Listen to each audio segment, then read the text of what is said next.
नमस्कार, आपका बहुत बहुत स्वागत है आरएन टीवी नेशनल में। मैं हूं आपके साथ वर्षा शर्मा और रुक करेंगे मध्य प्रदेश की खबरों की ओर। मुख्यमंत्री डॉक्टर मोहन यादव ने कहा कि मध्य प्रदेश जलवायु परिवर्तन से निपटने की दिशा में अग्रणी भूमिका निभा रहा है। उन्होंने बताया कि प्रदेश सरकार हरित ऊर्जा, कार्बन उत्सर्जन में कमी और सतत विकास के लिए ठोस कदम उठा रही है। इसी कड़ी में राज्य सरकार ने नवीनीकरण ऊर्जा के क्षेत्र में निवेश और तकनीकी सहयोग को बढ़ावा देने के लिए MOU पर हस्ताक्षर किए हैं। मुख्यमंत्री ने कहा कि मध्य प्रदेश आने वाले समय में स्वच्छ ऊर्जा के क्षेत्र में राष्ट्र स्तर पर मिसाल बनेगा। जवाब आना है, उसकी तैयारी बाकी है, लेकिन हमने जैसे प्रतिबद्धता दी है यशस्वी प्रधानमंत्री से, इस बात को सीखते हैं कि काम ही भगवान है। काम के आधार पे अपनी पहचान बनना चाहिए। जब देश आगे बढ़ रहा है, प्रधानमंत्री कर रहे तो मुख्यमंत्री को क्यों नहीं करना चाहिए? मुख्यमंत्री को तो साथ में रहना ही चाहिए। हमारे लिए सौभाग्य की बात है, हमने अपने यशस्वी नेतृत्व से भी सीखा है। और ये और अच्छी बड़ी बात है कि खासकर हमारे लिए आज के समय में जब निवेशकों के लिए उनके भविष्य के व्यापार व्यवसाय की संभावना वाले क्षेत्र की बात कर रहे हैं, तो राज्य हमारी एक व्यवस्था होता है और राज्य के अंदर जैसे कि मिनिस्ट्री होती है, और मिनिस्ट्री में हमारे बीच में माननीय राकेश शुक्ला जी मौजूद हैं। लेकिन मेरा भी एक शुरू से आग्रह रहा है कि हम अपने राज्य को अगर वित्तीय व्यवस्थाओं में अलग अलग क्षेत्रों में आगे बढ़ाना चाहते हैं, तो निवेशकों के लिए पहली जरूरत रहती है कि हम उस राज्य से व्यापार व्यवसाय तो करें, लेकिन व्यापार व्यवसाय के साथ एक बड़ी बात, भरोसे के साथ उस राज्य के मुखिया का भरोसा भी चाहिए, ताकि हम पैसा लगाएं तो सुरक्षित पर रहना चाहिए ना। पैसा लगाना बड़ी बात नहीं है, पैसा तो बहुत पड़ा है बैंक में, लेकिन मन का विश्वास और दिमाग में योजना दो हो तो पैसा बनेगा, नहीं तो फायदा क्या है। तो ये जो व्यापार व्यवसाय के उड़ती चिड़िया के पंख गिनने वाले लोग बैठे हैं, मैं आपको आश्वस्त कर सकता हूं कि आपका पैसा भी सुरक्षित रहेगा और राज्य अपना कमिटमेंट पक्का करेगा।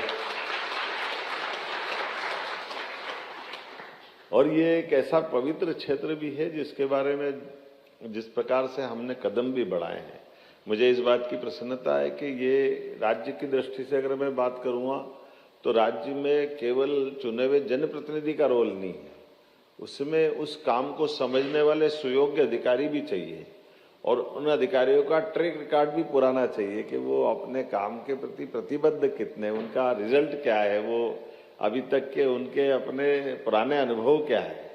मुझे इस बात की प्रसन्नता कि हमारे इस राज्य के अंदर जब मैं अपनी मिनिस्ट्री में मंत्रियों को काम बांट रहा था, तो मैंने अपने अधिकारियों का भी देखा कि भाई अधिकारी कौन किस तरह के, किस स्तर के हैं। तो जो अधिकारी जिस तरह के हैं उसको उस तरह से काम दे करके मुझे पसंद है कि नवकरणीय ऊर्जा में बड़ा नाम हमारे मनु श्रीवास्तव जी का भी है, जिनकी स्वयं की कल्पकता भी अद्भुत है, जो स्वयं भी इस तरह से विचार विमर्श करते हैं कि एक आदमी अधिकारी के माध्यम से काम को बढ़ाया जा सकता है, और एक अधिकारी बैठ जाए तो शनि का पांव रख दे तो काम को पता नहीं कहां पहुंचा दे। ऐसे में जो पैसा लगाने आ रहा है उसकी आत्मा से पूछो, जिसके पैसे फंस जाए, रुपये का ₹1.25 हो जाए चल जाएगा, ₹1.10 चल जाएगा, लेकिन रुपये के लाले पड़ जाए तो बहुत कठिन हो जाएगा ना। रुपये के 90 पैसे थोड़ी करना है। मुझे इस बात की प्रसन्नता है कि हमारे राज्य में मैं समान रूप से इन बातों को, हमारे यहाँ वैसे प्रशासनिक दृष्टि से भी लगातार व्यापार व्यवसाय को बढ़ाने के लिए सब क्षेत्रों में आज सबसे तेज गति से आर्थिक दृष्टि से औद्योगिकरण के लिए हैवी इंडस्ट्री हो, MSME हो, और केवल ये नवकरणीय ऊर्जा, और नवकरणीय ऊर्जा तो बहुत पवित्र क्षेत्र है, बाकी सेक्टर में भी हमने बहुत तेजी से काम किया है। और इसीलिए आज पूरे देश के अंदर सबसे अच्छी गति से अगर कोई राज्य गति से प्रगति कर रहा है, आमतौर पे हमारे यहाँ एग्रीकल्चर ग्रोथ रेट तो बहुत अच्छी थी, और एग्रीकल्चर ग्रोथ रेट होने के साथ हमारे पास कई सारी अनुकूलता थी, लेकिन उस तरफ से ध्यान देने की आवश्यकता पड़ी। तो पूरे देश के अंदर, प्रदेश के अंदर और विदेश में भी हर जगह हर प्लेटफॉर्म को हम अपना उपयोग कर रहे हैं, और उस तरह से ही कर रहे हैं कि हाँ, हम अपने इस राज्य को भी आगे बढ़ाना चाहते हैं, राज्य में निवेशकों को भी आगे बढ़ाना चाहते हैं, और निवेशक और राज्य दो ही मिलकर के देश और प्रदेश को आगे बढ़ाए। इस भूमिका में ला करके, चाहे विदेश के हो या अपने देश के हो, सबके साथ बात कर रहे हैं। और कोई भी काम करने के पहले उससे जुड़े हुए व्यापार व्यवसाय के लोगों से उन बारीकियों में भी जाना चाहते हैं, जिसके कारण से हमारा विश्वास और प्रगाढ़ हो। हमारे विश्वास में, क्योंकि जब आपके बीच में नवकरणीय ऊर्जा की और एक नया प्रयोग है, अभी तो केवल सोलर और विंड पे ही जा रहे थे, अब तो 4 घंटे 6 घंटे पे आ गए, अब तो हमने कहा 24 घंटे के लिए भी चल रहे हैं। तो ये जो स्टोरेज के माध्यम से बिजली की हमारी अंदर की ताकत को नए प्रयोगों के बलबूते पर 24 घंटे अगर हम बिजली की बात सोच रहे हैं तो ये एक बड़ा प्रयोग भी है। और बड़े प्रयोग में मुझे इस बात की प्रसन्नता कि मध्य प्रदेश उसमें आया है, जो सबसे पहले कदम बढ़ा करके इस गारंटी की तरफ आगे बढ़ रहा है कि हाँ, आज के इस दौर में कोई संशय मत रखो, बाद में सब गिनती करते रहेंगे, लोग दौड़ लगाएंगे, लेकिन आज हम अपने राज्य के अंदर भी नवकरणीय ऊर्जा से, खास करके सोलर एनर्जी से ना 24 घंटे बैटरी स्टोरेज के आधार पर बिजली को हम खपाने के लिए, उसके लिए व्यापार का माहौल बनाने के लिए तैयार है। वैसे तो पंप स्टोरेज से लेकर विंड, सोलर, सभी प्रकार के नवकरणीय ऊर्जा में मध्य प्रदेश बहुत तेज गति से बढ़ रहा है। मैं तो कई जगह सुनाता भी हूँ कि हमारे कई प्रकार के हमारे राज्यों के अंदर के संबंध भी मोदी जी के कारण से, पहले राज्य लड़ते थे आपस में, कर्नाटक और आंध्र और तमिलनाडु और केरल, सबके झगड़े चलते थे। लेकिन आज के समय में हमने परस्पर सौहार्दपूर्ण संबंध बनाने के लिए, एक तरह से सभी प्रकार के संबंधों को सुधारने के लिए जो प्राकृतिक संसाधन है उनका बेहतर समन्वय करते हुए दोनों राज्य की प्रगति के रास्ते ढूंढे। तो नदी बंटवारे में राजस्थान के साथ हमने पार्वती काली सिंध चंबल प्रोजेक्ट पर काम किया। मोदी जी के आशीर्वाद से एक बड़ा प्रोजेक्ट, दोनों राज्य के 15-15 जिलों को पानी की उपलब्धता रहेगी और अपने दोनों जिलों में बेहतर हो जाएगा।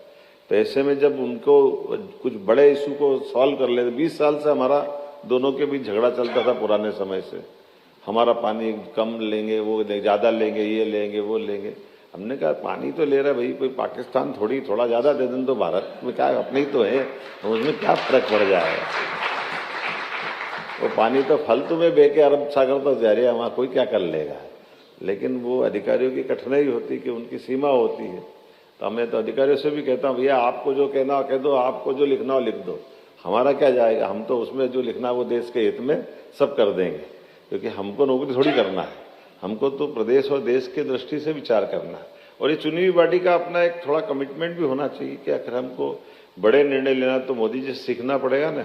जीएसटी लगाना तो लगाना, भले ही कुछ भी हो जाए, और लगा कि नहीं लगा उसका लाभ भी मिला। हमने सबने देखा कितने बड़े बड़े परिवर्तन हो गए। आज अपने 10-12 साल के अंदर एक चुनी हुई लोकतांत्रिक सरकार में इतने कठिन निर्णय लेने के बावजूद भी माननीय मोदी जी का नेतृत्व दिनों दिन और बढ़ते ही जा रहा है। अच्छा ही लग रहा है ना, नहीं तो असंभव लग रहा था।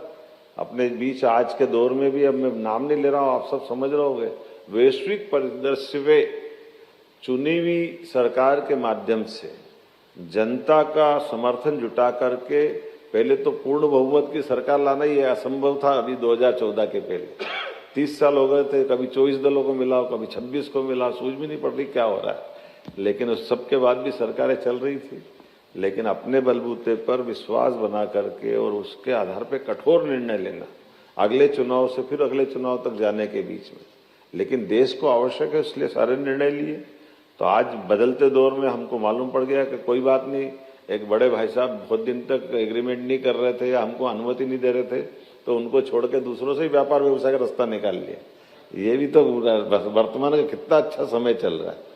ऐसा लग रहा है कि चलो उनने मोहलत दे दी कि कोई और मार्ग भी ढूंढ लो, अपने को क्या जा रही है, चलो भैया। तो अपने आप लाइन पे आ गया कि नहीं मैं भी तैयार हूँ, तो पहले तैयार थे, कोई बात नहीं, आज तैयार हो कल तैयार हो, हमने तो हमारे मार्ग बना लिए। अब ये बड़ी बात है ना, इतने अच्छे व्यापार के कितने अच्छे मार्ग बनाना। तो कभी कभी ईश्वर के साथ इन व्यवस्थाओं के आधार पर जीते जीते मुझे भी अच्छा लग रहा है। नवकरणीय ऊर्जा में जिस जगह मैं बात कर रहा हूँ, मेरे मित्र फडणवीस जी का ये महाराष्ट्र राज्य बहुत अच्छा है, बहुत आगे बढ़ रहा है। लेकिन 24 घंटे बिजली में मध्य प्रदेश आगे बढ़ रहा है, मुझे और आनंद आया आपके सबके साथ। वो भी आगे बढ़े, हम भी आगे बढ़े, हम तो सब परस्पर एक दूसरे के साथ आगे बढ़े। लेकिन नए प्रयोग में जो हिम्मत होना चाहिए वो हिम्मत की कीमत आपके सबके साथ है। हम और आप सब मिलेंगे तो निश्चित रूप से आपके लिए सब प्रकार के आश्वस्ति के लिए मैं स्वयं आया हूँ, और आने के पीछे भाव भी वही जो मैंने प्रारंभ में कहा है। अब बोलने के लिए तो बहुत देर तक बोल सकता हूँ, नेता आदमी को, व्यापारियों को बड़ा मुश्किल जाता है भाषण सुनना भी, लेकिन अपनी बात को रखने में तो संकोच भी नहीं करना चाहिए। लेकिन बात ज़्यादा बोलो तो भी समझ में नहीं आता, कम बोलो तो ज़्यादा समझ में आ जाता है। भाषण का एक कायदा, पहले पत्र लिखते थे, आजकल तो बड़ा संकट हो गया डिजिटल युग में। पूरी कहानी लिख दो और फिर आखिरी में आगे क्या लिखूं, आप खुद समझदार है। उतने 2 शब्द में सारी बात आ जाती थी, कितनी भी कहानी लिखो। लेकिन मैं समझता हूं कि आप सब इसके अच्छे प्लेयर हैं। मैं आपको आश्वस्त करता हूं कि आपका मध्य प्रदेश के साथ बनने वाला रिश्ता व्यापार व्यवसाय को नई ऊंचाइयों तक ले जाएगा। बहुत बहुत धन्यवाद। मुख्यमंत्री डॉक्टर मोहन यादव ने कहा कि प्रदेश की निरंतर प्रगति के साथ निवेशकों का विश्वास बनाए रखना राज्य सरकार की सर्वोच्च प्राथमिकता है। उन्होंने स्पष्ट किया कि मध्य प्रदेश में किया गया हर निवेश पूरी तरह सुरक्षित है और सरकार निवेशकों के लिए किए गए प्रत्येक वादे को पूरी प्रतिबद्धता के साथ निभाएगी।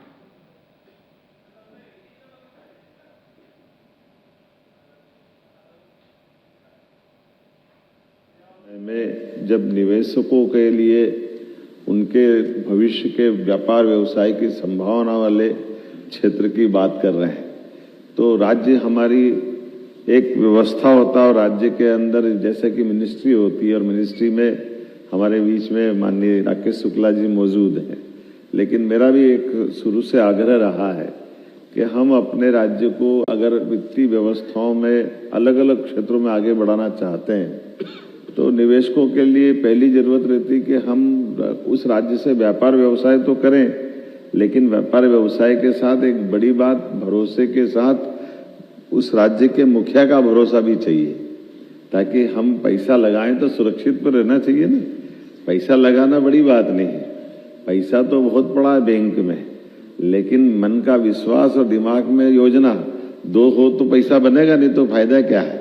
तो ये जो व्यापार व्यवसाय के उड़ती चिड़िया के पंख गिनने वाले लोग बैठे हैं, मैं आपको आश्वस्त कर सकता हूं कि आपका पैसा भी सुरक्षित रहेगा और राज्य अपना कमिटमेंट पक्का करेगा। मुख्यमंत्री डॉक्टर मोहन यादव ने ग्वालियर जिले के ग्राम कुठल में आयोजित किसान सम्मेलन का शुभारंभ किया। कार्यक्रम को संबोधित करते हुए उन्होंने कहा कि राज्य सरकार किसानों की आय बढ़ाने और कृषि को लाभकारी बनाने के लिए निरंतर कार्य कर रही है। मुख्यमंत्री ने कहा कि आधुनिक कृषि तकनीक, सिंचाई सुविधाओं के विस्तार और फसल विविधीकरण पर विशेष ध्यान दिया जा रहा है। उन्होंने किसानों से सरकार की योजनाओं का अधिक से अधिक लाभ लेने का आह्वान किया और आश्वस्त किया कि किसान हित सबसे पहले है। पूर्व बीज निगम के अध्यक्ष हमारे प्रेम सिंह राजपूत जी, ग्रामीण अध्यक्ष, उपाध्यक्ष जिला पंचायत श्रीमती प्रियंका जी, आशीष अग्रवाल जी और इस पूरे कार्यक्रम के सूत्रधार शिवराज यादव जी,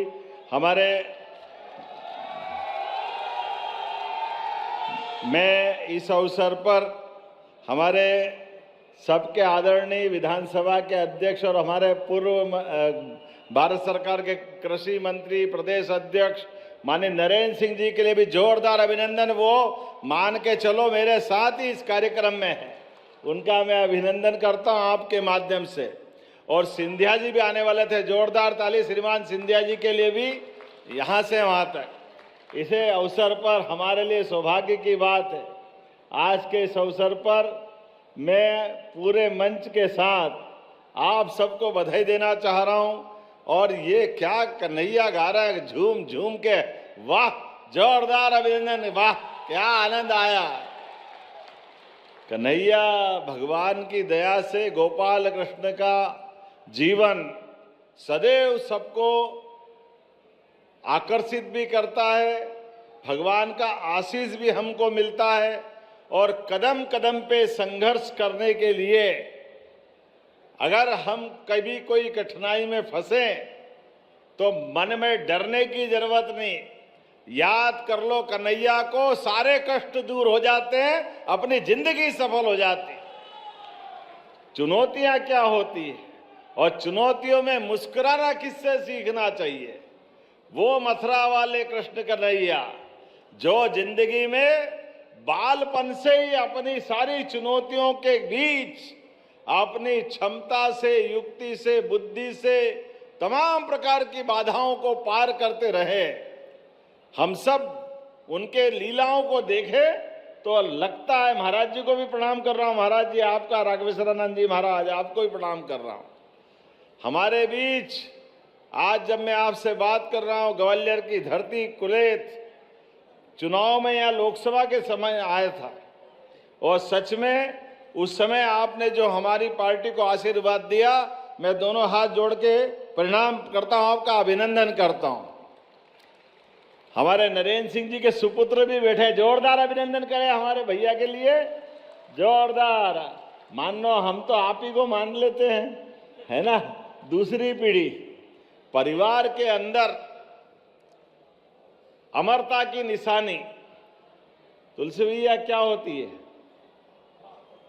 बाप दादाओं के उस क्रम में अमरता की निशानी हमारे अपने संतान वृत्ति से होती है। हमारे बीच ये क्रम चलता है, अपने बीच पुरखों के उस संसार में जब हम तो जानते नहीं हैं, लेकिन उनका वंश वृक्ष हमारे माध्यम से अगले अपने गोत्र को लेकर आगे बढ़ता रहता है। ये अपने परिवार के अंदर वंश के माध्यम से अमरता की निशानी है। कौन अमर है? हाँ, हमारे परिवार में हमारा गोत्र अमर है, हमारी परंपरा अमर है, हमारे अपने सामाजिक परिवेश में। आज इस अवसर पर उम्र तो सबकी नियत है, उम्र घट नहीं सकती, बढ़ नहीं सकती। काल की नगरी महाकाल सबके लिए समय निश्चित करते हैं, लेकिन उस समय का सदुपयोग करते हुए हर एक कोई अपने अपने हिसाब से जितना बन पड़े वो अच्छे से अच्छा काम करते जाए। इसलिए प्रारब्ध में परमात्मा हमारे ऊपर पुण्य में कमी पाते हैं तो मृत्यु लोक में जन्म देते हैं, और मृत्यु लोक में पुण्य अर्जित करो और यहां से जन्म मरण के चक्कर से छूट के अपने मोक्ष धाम की प्राप्ति करो। ये सनातन संस्कृति सिखाती है। ये सारे साधु महंत, यद्यपि महाराज मेरी तो संकट है, मैं राजनीतिक दृष्टि से आता हूं तो थोड़ा डरता भी हूं, लेकिन ये परंपरा हम सबको आपसे सुनने को मिलती है। हमारे संत वृंद के लिए जोरदार अभिनंदन करें अपने बीच महाराज जी को लेकर, जिनके माध्यम से हमने देवताओं को नहीं देखा, भगवान को नहीं देखा, लेकिन इस धरती पे साधु संतों को देखते तो लगता भगवान से साक्षात्कार हो गया। जोरदार अभिनंदन करें अपनी गौरवशाली परंपरा के लिए। आज केत की धरती पर वैसे तो ऋषि गालव की तपोभूमि है, कई कारण से ग्वालियर क्षेत्र का एक अलग प्रकार का माहौल है। हमारे बीच जब मैं आपसे बात कर रहा हूं, आज ही हमने अभी थोड़ी देर पहले मध्य प्रदेश के विधानसभा के अंदर अपना बजट पारित किया, और बजट के आधार पर हमने कई प्रकार की सौगातें कई क्षेत्रों में दी। मुझे खुशी है हमारे किसानों के लिए भी 1 लाख करोड़ से ज्यादा की योजनाएं उस बजट के अंदर रखी। जब 1 लाख की बोली 1 लाख करोड़ की है, जोरदार ताली बजा करके इस बात का एहसास करें। 1 लाख करोड़ की योजनाएं किसान कल्याण वर्ष में किसानों की जिंदगी बेहतर करने के लिए। और आज का समय तो यशस्वी प्रधानमंत्री श्रीमान नरेंद्र मोदी जी का, जोरदार अभिनंदन श्रीमान नरेंद्र मोदी जी का भी करें। हमारे सारे ये देवी देवता उज्जवल सांस्कृतिक धरा का उज्जवल पक्ष अभी आप कन्हैया गा रहे हैं, हमको इस बात को भूलना नहीं है। भगवान श्री राम के धाम में, माता सरयू के किनारे, अयोध्या नगरी में द्वारकापुरी क्षेत्र में दौरे पर पहुंचे महापौर के सामने एक महिला ने निगम के कामकाज को लेकर खुले तौर पर नाराजगी जताई है। महिला ने कहा कि इलाके में बने गड्ढे के पास सुरक्षा इंतजाम ठीक नहीं होने से कई लोग हादसों का शिकार हो चुके हैं, लेकिन इससे महापौर के आने से कुछ ही देर पहले ठीक किया गया। उन्होंने सवाल उठाया कि ये काम पहले क्यों नहीं किया गया। महिला ने आगे कहा कि अगर महापौर के आने का प्रभाव है तो उनका नाम ही काफ़ी होना चाहिए, बार बार दौरा करने की जरूरत नहीं पड़नी चाहिए। उन्होंने आरोप लगाया कि निगम कर्ज में होने की बात कही जाती है और फिर भी अच्छी सड़कों को खोदकर सड़कें नहीं बनाई जा रही हैं और ठीक गार्डन की दीवारें तोड़कर दोबारा निर्माण किया जा रहा है।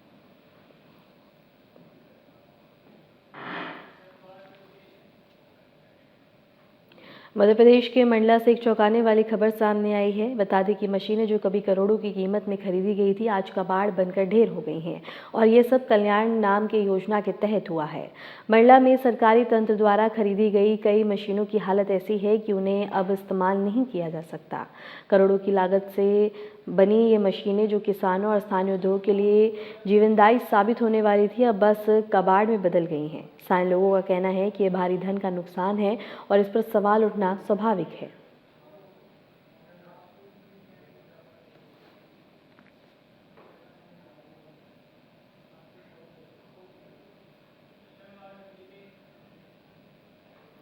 मध्य प्रदेश में शराब नीति में बड़ा बदलाव आने वाला है। सरकार ने 1 अप्रैल 2026 से लागू होने वाली नई आबकारी नीति पर काम तेज कर दिया है। इस नीति के तहत शराब की बिक्री और वितरण अब पारदर्शी टेंडर प्रक्रिया के जरिए की जाएगी। मतलब कि राज्य में शराब की नीलामी एक निर्धारित प्रक्रिया के तहत होगी, जिससे भ्रष्टाचार पर रोक लगेगी और सरकारी आमदनी में भी बढ़ोतरी होगी। जानकारों का कहना है कि इस नई व्यवस्था से राज्य में शराब व्यवस्था अधिक व्यवस्थित और नियंत्रित होगा।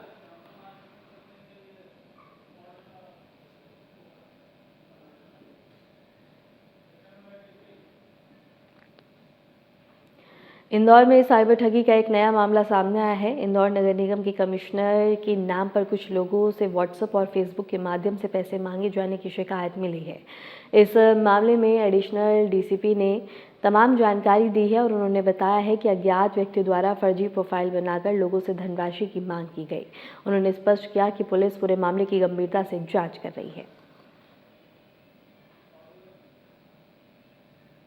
लेखी आवेदन थाना संयुक्त सदन में प्राप्त हुआ है, जिसके मजमून में ये है कि उनकी किसी के द्वारा फेक आईडी बनाई गई है और वो फेक फेसबुक आईडी और व्हाट्सएप पर बना करके और कुछ अनधिकृत तरीके से पैसों की मांग की जा रही है। उनकी कुछ चिरपरिचितों को भी वो लिंक भेजी जा रही है। ऐसी कुछ जानकारियां उसमें शेयर की गई है। संबंधित आवेदन को जांच पर ले लिया गया है। एक उस पर अकाउंट भी देखा गया है, तो उस अकाउंट के संबंध में भी संबंधित बैंक को लिंक कर दिया गया है। हमारी जांच जारी है, कहीं कोई बहकावे में नहीं आए, इस कारण से एक आवेदन प्राप्त हुआ है जिसको जांच में रखा गया है। पैसे ले पाया है सर? और नहीं, अभी तक ऐसी कोई सूचना नहीं है और वो जो भी नंबर हैं और जिनके द्वारा वो फर्जी आईडी तैयार की गई है, वो संबंधित की पतारसी के लिए हमारे प्रयास जारी है। ये नगर निगम कमिश्नर क्षितिज सिंगल की ओर से एफआईआर कर रही है? हाँ, उनके द्वारा एक आवेदन जांच के लिए थाना संयुक्त सदन में दायर किया गया है। धार भोजशाला मामले में जबलपुर स्थित मध्य प्रदेश हाईकोर्ट में सुनवाई हुई है। हिंदू पक्ष की ओर से भोज उत्सव समिति के वकील ने जानकारी देते हुए बताया है कि अदालत ने मामले की अगली सुनवाई के लिए 23 फरवरी की तारीख तय की है। उन्होंने कहा है कि 23 फरवरी को इंदौर बेंच इस मामले पर फिर से सुनवाई करेगी। भोजशाला विवाद को लेकर दोनों पक्षों की निगाहें अब अगली तारीख पर टिकी हुई हैं।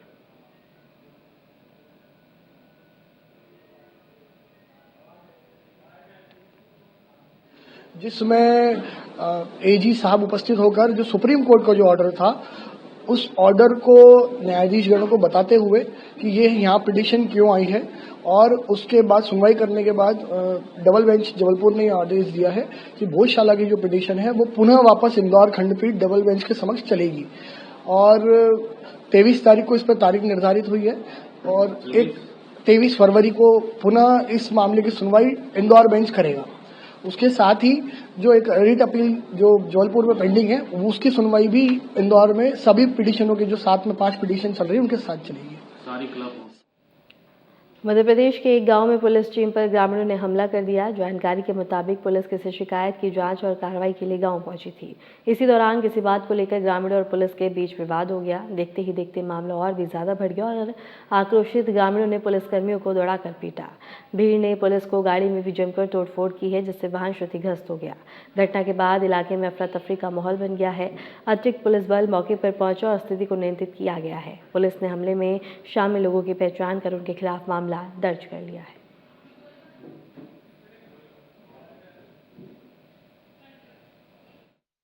इसमें कुक्षी सब डिवीजन की खेड़ी पंचायत में एक कंपनी के द्वारा सैंपलिंग का कार्य किया जा रहा था और उसी सैंपलिंग के कार्य के दौरान जो उनके अनुसार नियम अनुसार किया जा रहा था, उसमें कुछ लोग आसपास के ग्रामीण जन इकट्ठे हो गए थे तो वाद विवाद के दृष्टिगत रखते हुए पुलिस और प्रशासन मौके पर पहुंचा, लोगों को समझाइश दी गई। वहाँ लोगों की जो भी उनके आपत्तियां थी उनको समझाइश दी गई कि वो हमको जो भी उनकी आपत्तियां हैं वो लिखित में उपलब्ध कराएं और उन आपत्तियों का जहां से जिस स्तर से निराकरण होना है वो हम लोग कराएंगे। और उनको समझाइश दे के लोगों को समझाया गया, मौके पर शांति व्यवस्था कायम कराई गई और अभी पूर्ण रूप से शांति है। और इसमें जो भी घटनाक्रम हुआ उसमें किसी भी प्रकार की कोई भी जनहानि नहीं। फिलहाल के लिए मध्य प्रदेश की खबरों में इतना ही, और ऐसी मध्य प्रदेश की तमाम खबरों को जानने के लिए देखते रहिए RNTV नेशनल।